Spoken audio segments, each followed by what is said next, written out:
प्रभु जीशु ख्रीष्टंकर नामर गौरव हेउ शुणुवा प्रत्येक को प्रभु प्रचुर भाव में आशीर्वाद करंतु। आज आसु वर्तमान समय रे आमाने प्रभुंकर वाक्य चिंता करिबा। जो माने प्रचार करंती विश्वासी किबा विश्वासिनी पालक किबा प्रचारक किबा जेकोसी सेवक किबा सेविका जेतेबेले प्रचार करंती किपरि भावरे प्रचार करिबा को हबो आ तत्संबंध रे आमे चिंता करि आसु अछु। तेबे एई समय रे आमे गोटी अंश अध्ययन करिबा जाकि फिलिपियो 1 पर्वर 15 पद रे लिखा अछि, कहीं कहीं ईर्षा और विवाद हेतु ख्रीष्टन को प्रचार करुछंती, किंतु आउ कहीं कहीं सद्भाव रे ताहा करुछंती। मोर प्रिय माने प्रेरित पाउल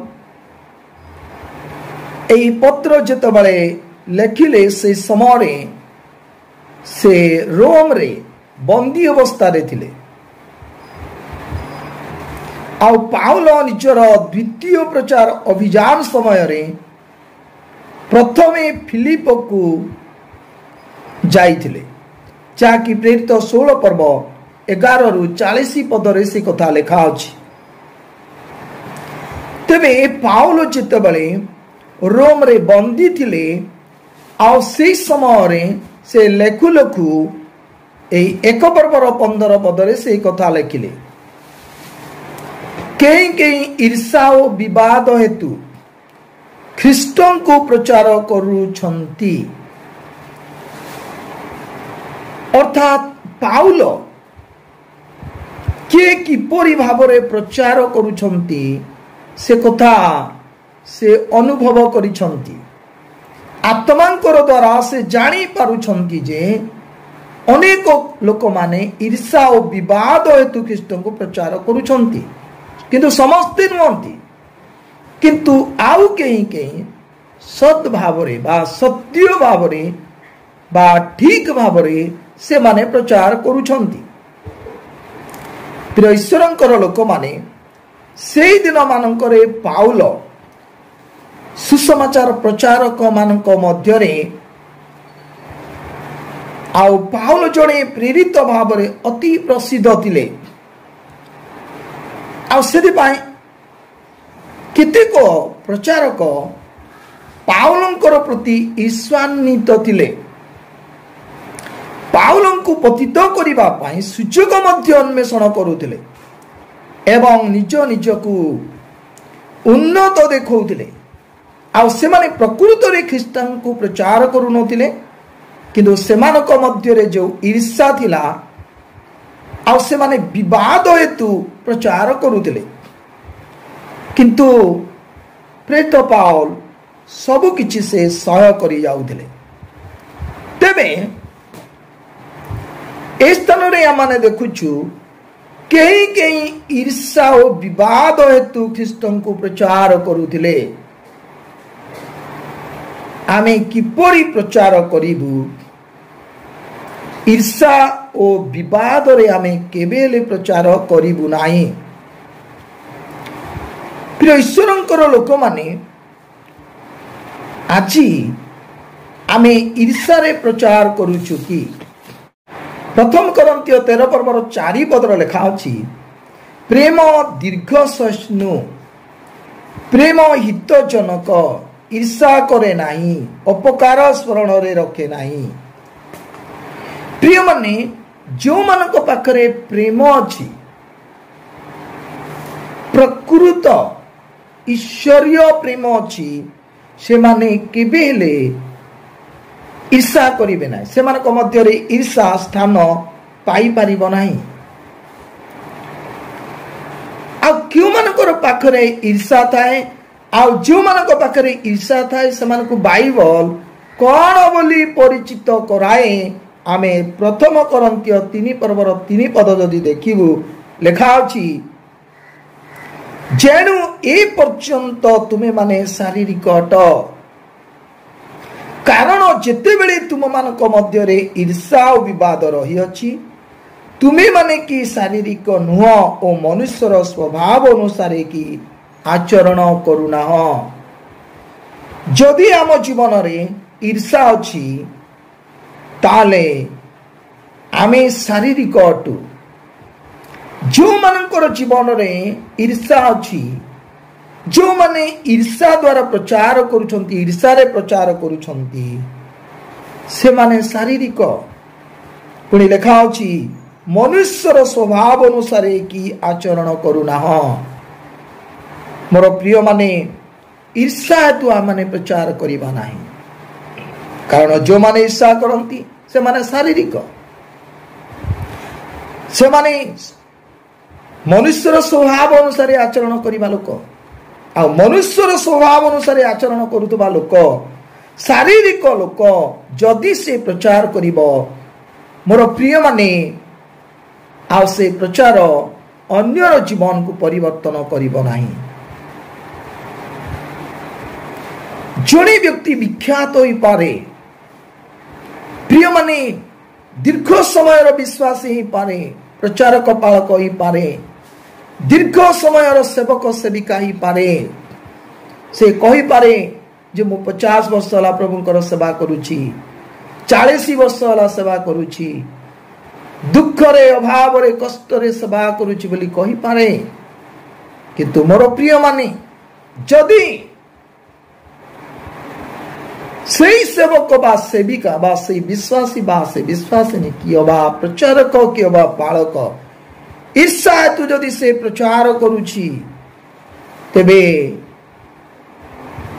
तार मुखर प्रत्येक वाक्य शरीर संबंधी हब शारीरिक हब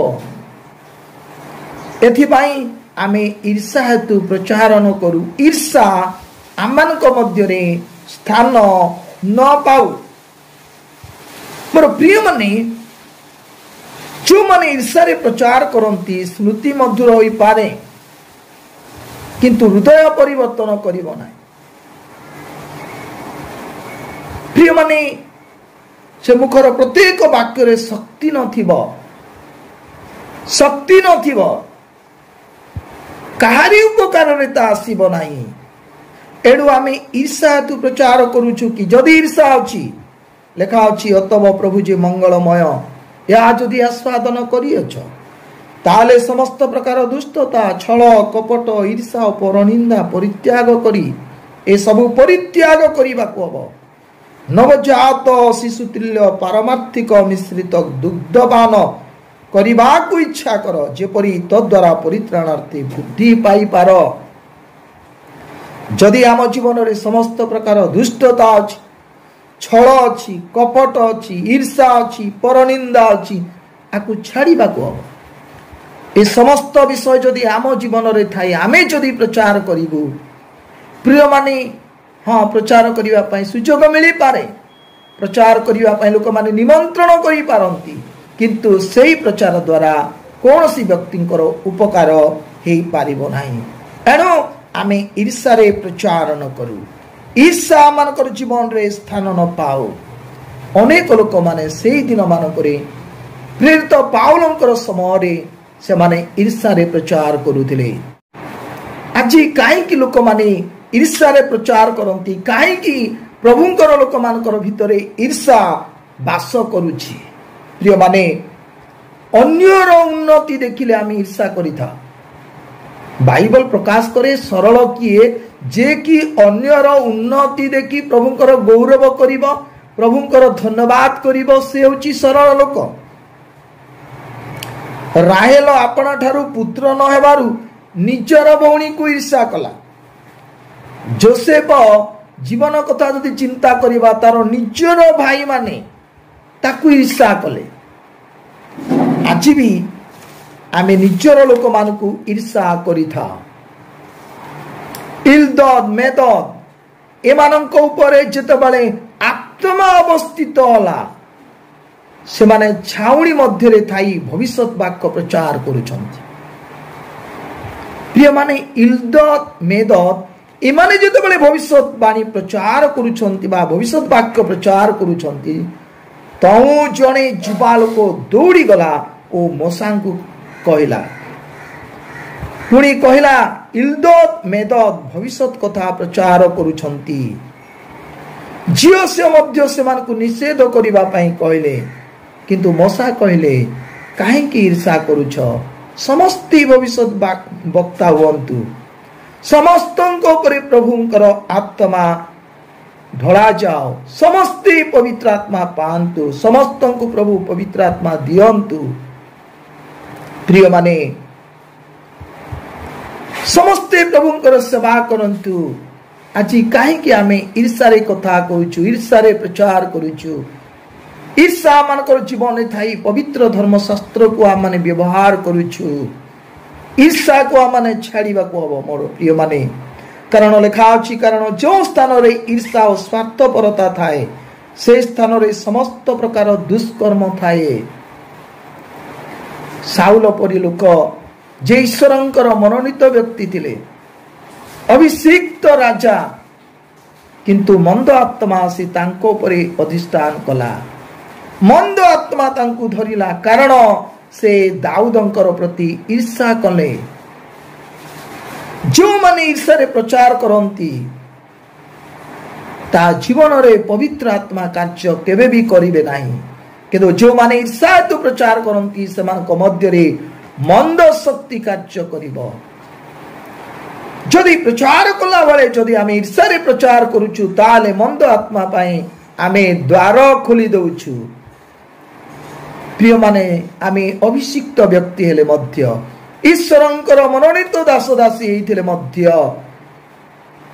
ମନେ ରଖୁ, ଈର୍ଷାରେ ଯଦି ଆମେ ପ୍ରଚାର କରୁଛୁ, ମନ୍ଦ ଆତ୍ମା ଆମମାନଙ୍କ ମଧ୍ୟକୁ ଆସିବ। ସେଥିପାଇଁ ସେଦିନ ପ୍ରେରିତ ପାଉଲଙ୍କୁ ତାର ଉନ୍ନତି ଦେଖି ତାକୁ ପତିତ କରିବା ପାଇଁ ଅନେକ ଲୋକମାନେ ପ୍ରଚାର କରୁଥିଲେ, ଆଉ ସେମାନେ ଈର୍ଷା ହେତୁ ପ୍ରଚାର କରୁଥିଲେ। ଆଜି ଆସୁ ଆମମାନଙ୍କର ଜୀବନରେ ଈର୍ଷା ସ୍ଥାନ ନ ପାଉ। ଯଦି ଆମେ ଈର୍ଷା ହେତୁ ପ୍ରଚାର କରୁଛୁ, ତାହେଲେ ମନେ ରଖୁ ଆମ ପାଖରେ ପ୍ରେମ ନାହିଁ। ଯଦି ଈର୍ଷାରେ ପ୍ରଚାର କରୁଛୁ, ତାହେଲେ ମନେ ରଖୁ ତାହା ଆତ୍ମାଙ୍କର କାର୍ଯ୍ୟ ନୁହେଁ, କିନ୍ତୁ ମନ୍ଦ ଆତ୍ମାର ତାହା କାର୍ଯ୍ୟ ଅଟେ। ପ୍ରଭୁ ଆମମାନଙ୍କୁ ଆଶୀର୍ବାଦ କରନ୍ତୁ।